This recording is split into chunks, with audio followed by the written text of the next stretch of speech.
Good morning. Thank you very much for being here. We also want to thank everybody who is on the phone. Welcome. I hope everybody had a great, relaxing weekend.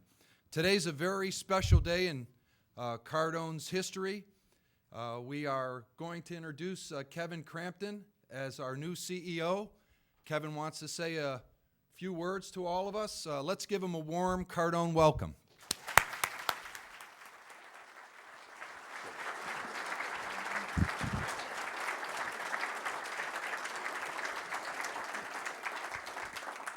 I was going to ask for a raise of hands of who listened to my inspirational message on the voicemail this morning. So, yeah, Frank told me he does have a way to find out who listened and who didn't. So he's sending me that tally around later on today. Well, I'm excited to be here. I think you have a little bit about my background, but I'll just give you a little briefly. I was born, my dad was in the military, I was born in Virginia, so I am a Southern boy. When I talked to Kristen, she went to the University of Alabama, and I have cousins down there in Mobile, so they were big Bama fans, and after I watched the destruction of the University of Michigan, where my kids went to school, on Saturday, I got a tweet from them, so just to remind me who was dominant. So I spent most of my time in the Midwest, in Detroit, and then I spent a long career at the Ford Motor Company. Spent almost 20 years at the Ford Motor Company, where I literally worked around the world. Spent time in Asia, lived in Japan, and then I spent almost 6 years in Europe.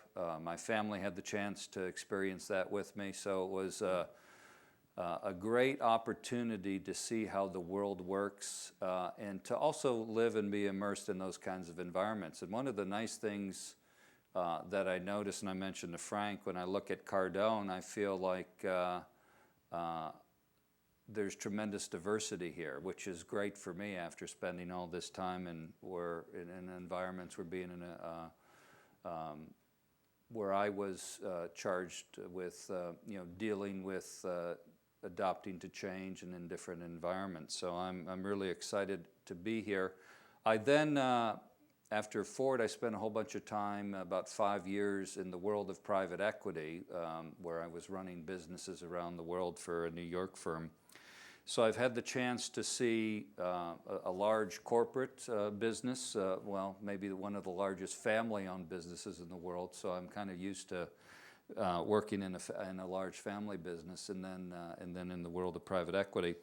But what I wanted to impart on you is to give you some of my learnings of my business career, because you'll see, and I've had the chance to use Russ as a guinea pig. When I met him a few weeks ago, I was probing him and asking questions. I think all of you'll start to see some of the similar themes. So I just want to give you a little bit of the themes that you'll see from me, and I think it'll help as we evolve going forward to understand where I would like to take the business.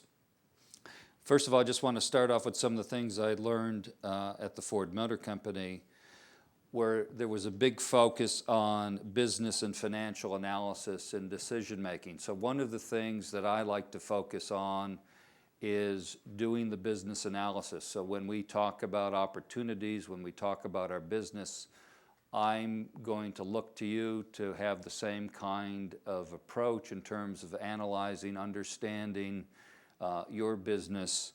One of the key things that I learned at the Ford Motor Company was benchmarking. I used to provide the support for the value analysis, value engineering organization, which was the engineering operation, product development operation at Ford Motor Company. And one of the things that we would always test our engineers to see if they had the same discipline that they applied to their kids' soccer team to their professional lives. In other words, when you're coaching a soccer team or a football team, what the coaches always do is scout the other team, the players, and they put together a game plan, which is not only internally focused. You got to understand what you do and how you can make your operation better, but you have to have a wider context. So one of the things I'm going to ask each of you is that not only can you explain to me what you do while you do it and how you're improving it, but what is the larger context? How do you know if you're best in class? How do you know if you're competitive?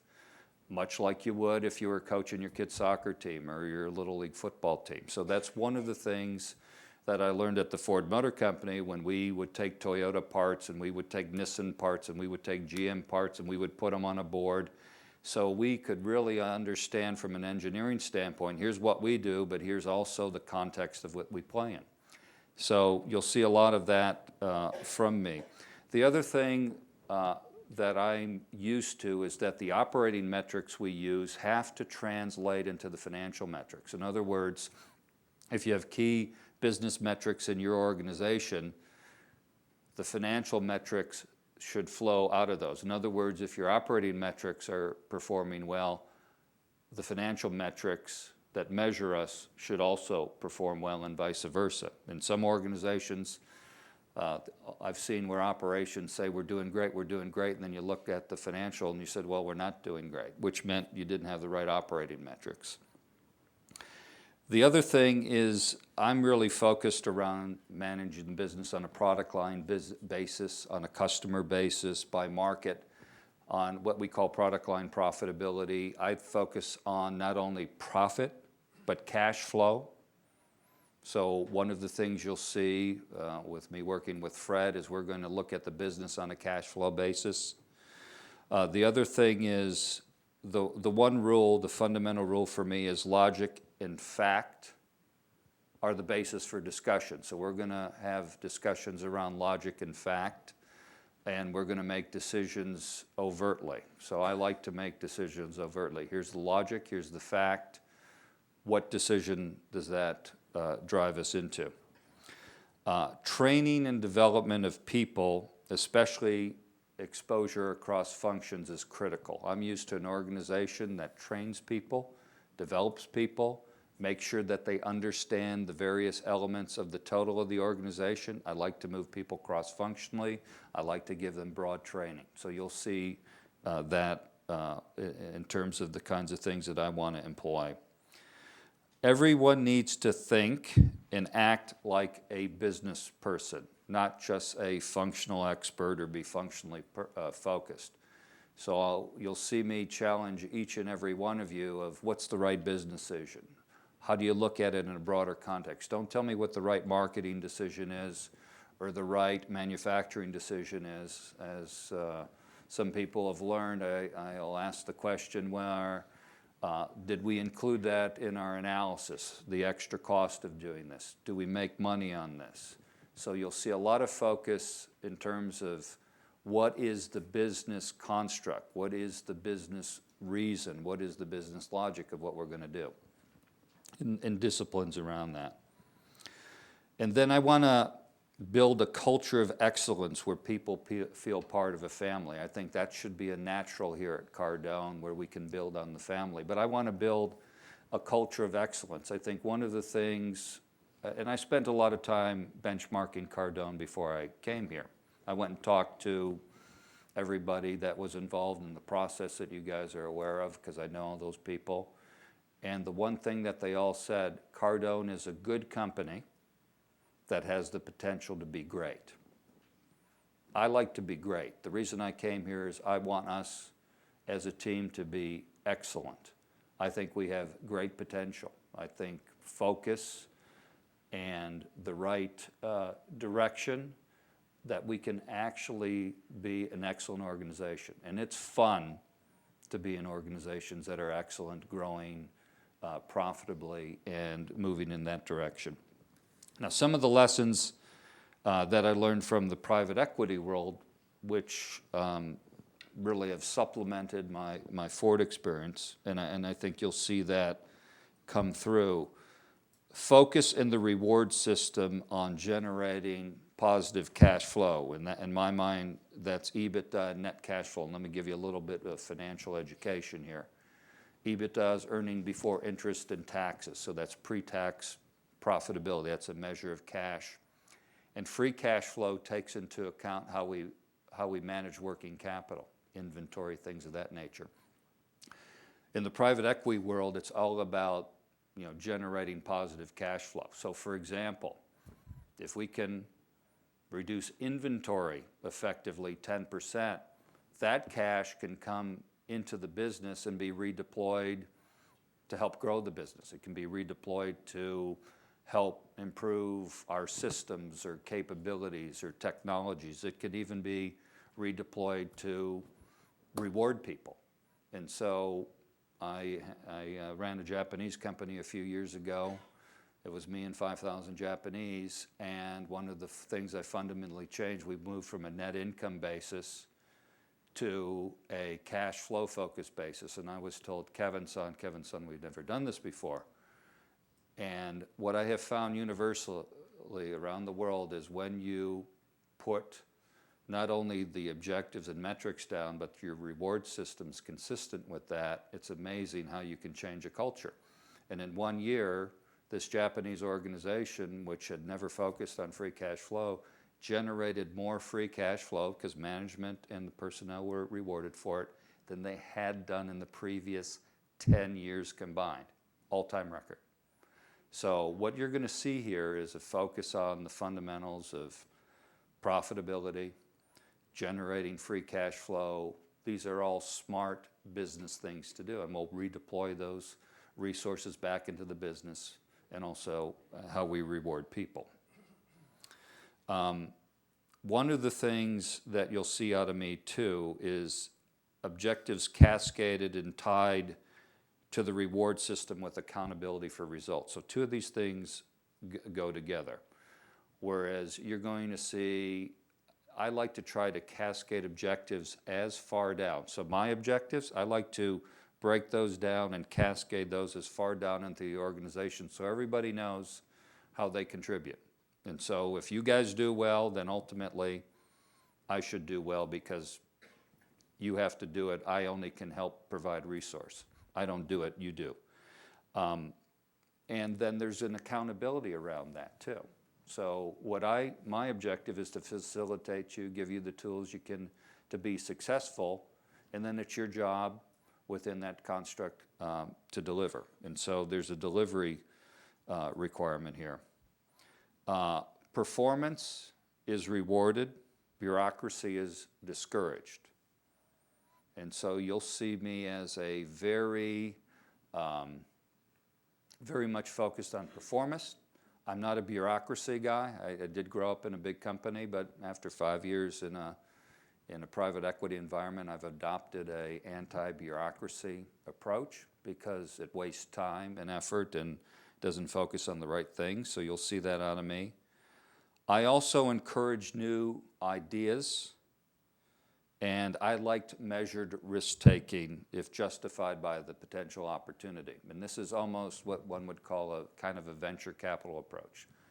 I like looking at new opportunities.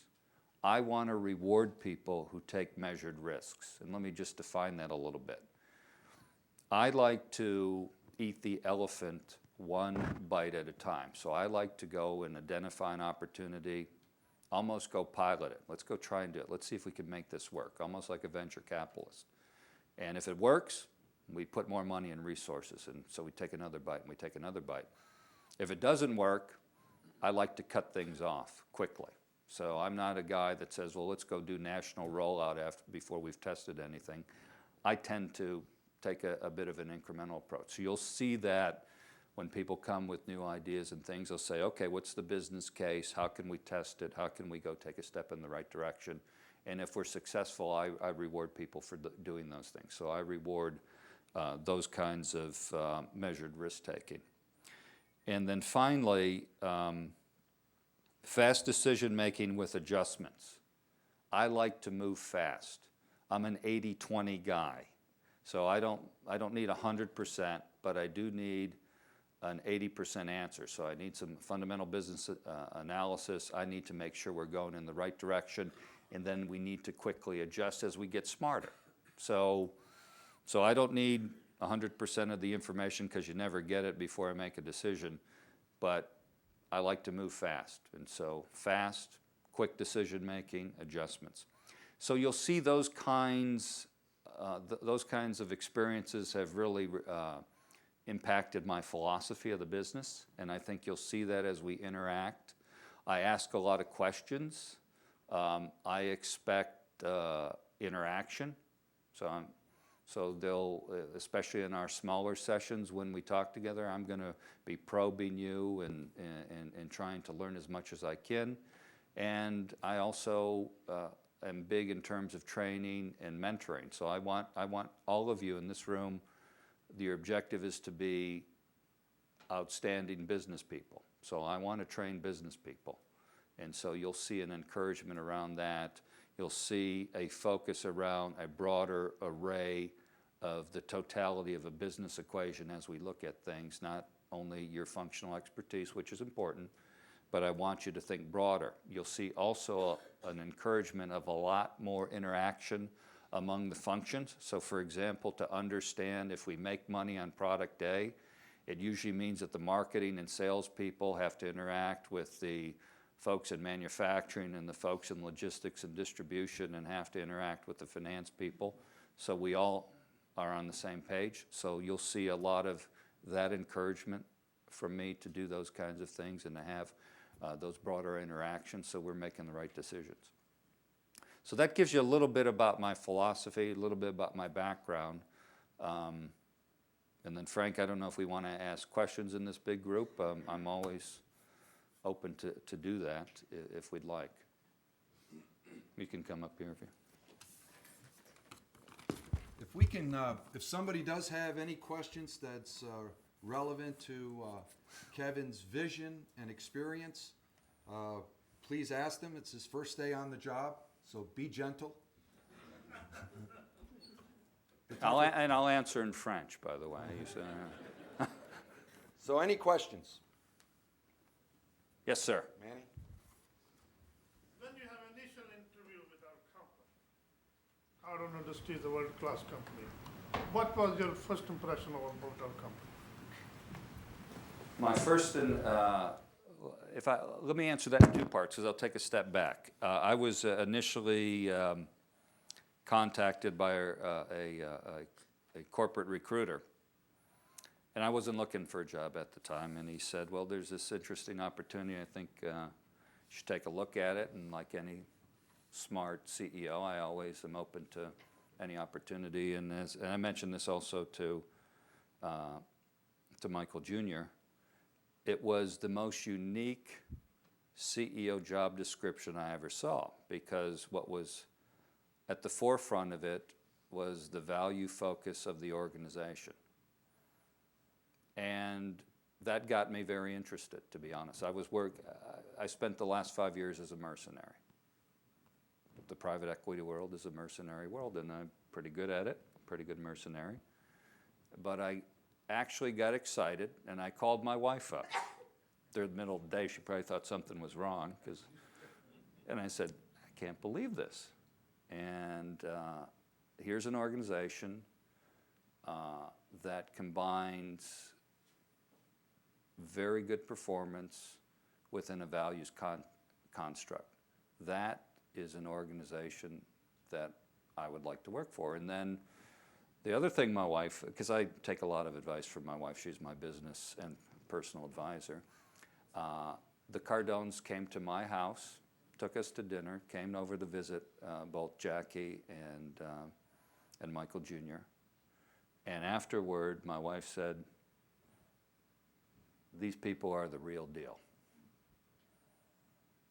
Because it's nice to write a book, it's nice to put things down on paper, but after you spend time with people, spend time with a meal and talk about your family, that.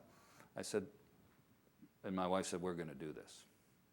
Because, again, I don't do anything without getting confirmation there. So we're excited. We came forward as a family, joining the Cardone family. So this is almost grafting my family, coming from Michigan, where we were quite comfortable, coming here because we're excited about the professional opportunity. We're excited about working with the people. We're excited about working with a culture of values and being an example to the world of how an organization that has these fundamental principles and focus can be an outstanding business. I mean, that's what I want to be, and that's the reason I came, and I think that's what Michael Jr. would tell you what we're striving here to do. So I'm excited. I have a lot of experience within the automotive business. I don't have a lot of experience in the aftermarket. I sold aftermarket parts because I was an OE supplier, but that was kind of a side business. So I need to learn from you. You have collective experience. I mean, one of the things I was telling Frank, I mean, it seems like everybody's been here with a tremendous amount of experience, which says a lot for the organization. When people come here, they stay here, and that's great. And so I want to take advantage of your experience, your knowledge, and then hopefully it's a two-way communication where I can give you some of a framework, a bit of a broader framework that will also stretch you and challenge you on how you can do not only your jobs, but help move the organization forward. And we'll do this together. And it'll be evolutionary. It'll move. Things will evolve over time. I want to find a way that we can engage the total organization and move them in the direction. And because organizations that I have found and been in, you kind of reach a point where if you're not growing, if you start to atrophy, the organization is not a fun place to work in. So I want to collectively figure out how we can continue to grow the business, continue to move it forward, moving from good to great to excellent. And I think that'll be an enjoyable time for not only all of us, but also it'll be very rewarding for our families too. Another question?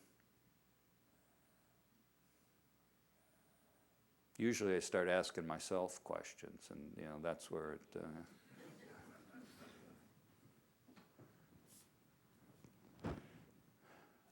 One of the things that we're going to do also is Frank's going to schedule some meetings where we can have smaller group meetings with you as kind of the staff meeting thing, where it'll give you a chance to ask some questions, and then I'll also be able to speak more specifically about your own organization. The one nice thing about my experience base, and one of the training that I had at Ford Motor Company, is I've worked in manufacturing and sales and marketing and purchasing and on the international side and all those things. So I know a little bit about all these things. So that's what makes me dangerous. So I know when I've talked to George on the sales and marketing side, because I used to be the corporate pricer for Ford. So he's worried I'm going to give him a little bit of help. But so hopefully as we engage across in all your areas, not only will you be able to educate me, but we'll be able to think about how we can challenge ourselves as we go forward. One of the things that you should take out of this, because I'm going to ask you all, how do you know you're best in class? Where are you positioned competitively? What are the areas where you need to improve to be competitive or to be best in class in your area of expertise? I mean, all of you, that's your homework assignment. So you're kind of like a football coach or a soccer coach. You should be able to articulate that, and that should be part of your roadmap. When I'm developing a business plan, I mean, each of these organizations that you're a member of should be able to articulate and frame that. And then we should be able to deciding as a corporation where we put resources so we can make sure that we're competitive. And then there'll be certain areas where we need to be best in class. Because at the end of the day, our success as a business is by putting those pieces together so that the people and the enterprise together have the capability to lead and be successful in the remanufacturing business. And that is the best insurance policy that all of us have for not only our employment, but the resources that we need to support our families and to move this value-based culture forward to keep it successful going forward means that we have to be a healthy enterprise and be successful. And that also offers our ability to be a light to our customers and to those around us if we're successful in our endeavors too. Anything else for now? You can always come see me. My one weakness, I'm sure there's more, but my wife is a kindergarten teacher, so she immediately can memorize names and faces. I am not as good as she is, so there'll be remedial training on my part. So as I meet you, and you'll have to reinforce it as we see each other around the building. So over time, I'll remember all your names and faces, but forgive me because I don't have a photographic memory in that area. So I'll be working to remember everybody, names and faces, and I'm really excited about being here. Thanks a lot.